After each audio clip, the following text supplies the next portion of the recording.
Memorandum of association. ठीक है, अब इस एमओए को कंपनी का चार्टर डॉक्यूमेंट का क्या कहा जाता है? Charter document. इसे लीगल डॉक्यूमेंट भी कहा जाता है। इसे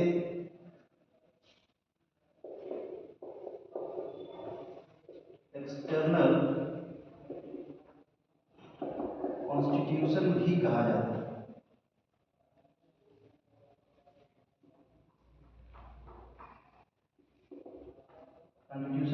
कॉन्स्टिट्यूशन भी कहा जाता है। ठीक है, कॉन्स्टिट्यूशन कहा जाता है, यानी कि ये external constitution, legal document, charter document, इन सारे नाम से जाना जाता है। कंपनी के पास 3 लीगल डॉक्यूमेंट हैं। कंपनी के लीगल डॉक्यूमेंट 3 हैं। 3 लीगल डॉक्यूमेंट होते हैं, उनमें से पहला होता है एमओए, दूसरा होता है एओए और तीसरा होता है प्रोस्पेक्टस। ठीक है, ये 3 लीगल डॉक्यूमेंट हैं। तो हमें अभी पढ़ना है पहले लीगल डॉक्यूमेंट के बारे में। किसके बारे में पढ़ना है? पहले लीगल डॉक्यूमेंट एमओए के बारे में पढ़ना है। तो एमओए के किस नाम से जाना जाता है? इसे कंपनी का चार्टर डॉक्यूमेंट कहा जाता है। चार्टर का मतलब का मुख्य दस्तावेज। क्या कहा जाता है? मुख्य दस्तावेज। बिना इसके कोई भी कंपनी रन नहीं कर सकती। उसके बाद इसको हम लीगल डॉक्यूमेंट के रूप में भी जानते हैं, ऊपर में हमने लिखा है। ठीक है, देन इसे कंपनी का एक्सटर्नल कॉन्स्टिट्यूशन कहते हैं। क्या कहते हैं? एक्सटर्नल कॉन्स्टिट्यूशन, यानी बाहरी संविधान। यानी बाहरी लोगों से जो भी हमें कॉन्ट्रैक्ट बनाना होता है, जो भी काम करना होता है, वो किसके माध्यम से होता है? एमओए के माध्यम से होता है।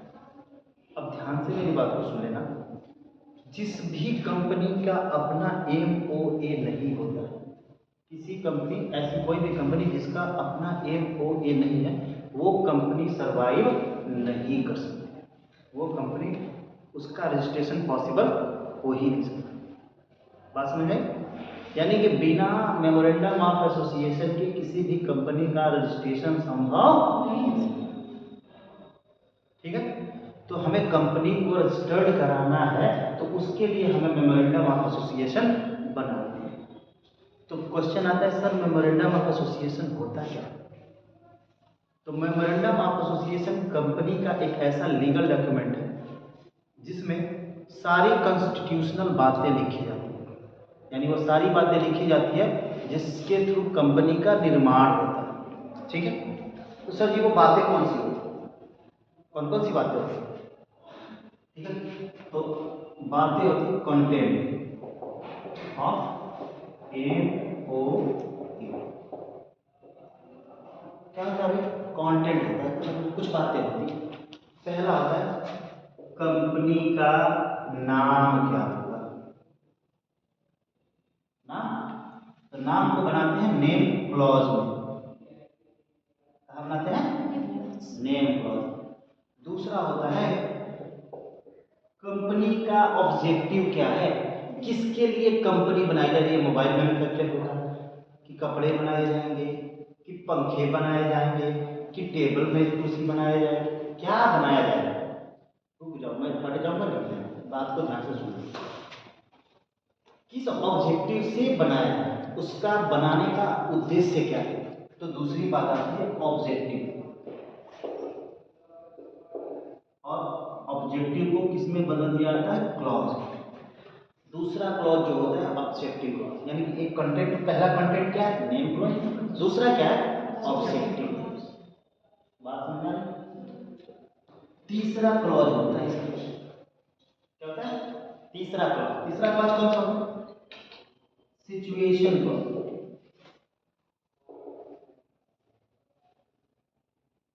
यानी सिचुएशन क्लॉज का मतलब, या दूसरा नाम से बोलते हैं इसको रजिस्टर्ड ऑफिस क्लॉज। दूसरे नाम से जानते हैं इसको एक रजिस्टर्ड ऑफिस क्लॉज। यानी कि कंपनी कहां पे सिचुएटेड होगी।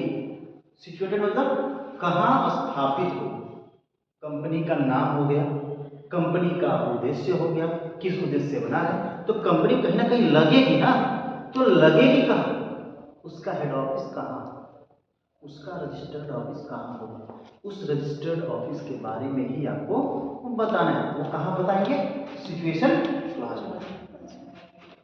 चौथा होता है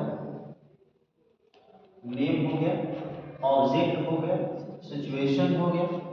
अब क्या आता है, कैपिटल क्लॉज।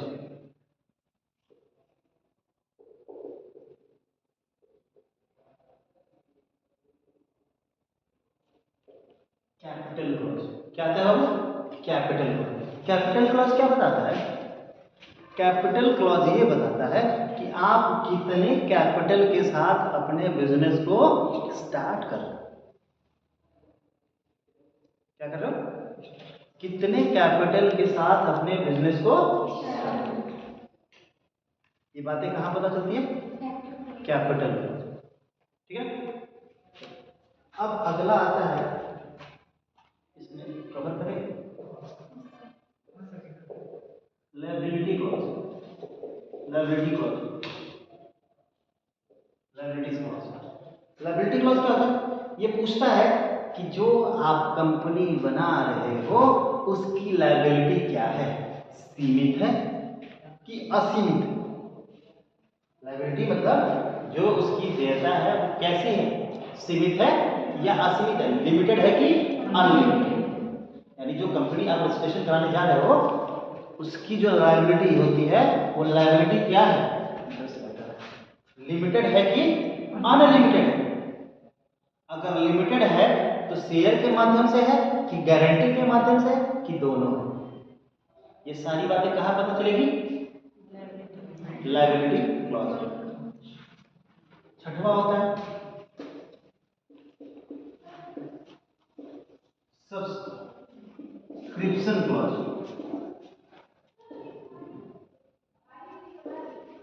सब्सक्रिप्शन क्लॉज छठवां कौन सा होता है, सब्सक्रिप्शन क्लॉज। ठीक है, सब्सक्रिप्शन क्लॉज क्या होता है कि कितने मेंबर आपकी कंपनी के मेंबरशिप को सब्सक्राइब किए, यानी कि आप कितने मेंबर्स के साथ काम कर रहे हो। सब्सक्रिप्शन मतलब मेंबरशिप को सब्सक्राइब करना। मेंबरशिप क्या होता है, जब हम किसी भी ऑर्गेनाइजेशन के अंदर है ना एज अ मेंबर एंटर करते हैं, एज अ मेंबर एंटर करते हैं। मेंबर एंटर कब करेंगे, जब हम कंपनी के शेयर होल्डर बनेंगे। क्या बनेंगे, शेयर होल्डर। यानी कि आपके शेयर होल्डर्स कौन है, किसने आपके शेयर को सब्सक्राइब किया है, सब्सक्राइब किया मतलब लिया, वो पर्सन आपके कंपनी का मेंबर कहलाएगा। तो कंपनी का मेंबर कौन है, सब्सक्रिप्शन क्लास में ही पता चलेगा। तो ये मुख्य 6 बातें होती है मेंबर एंटर।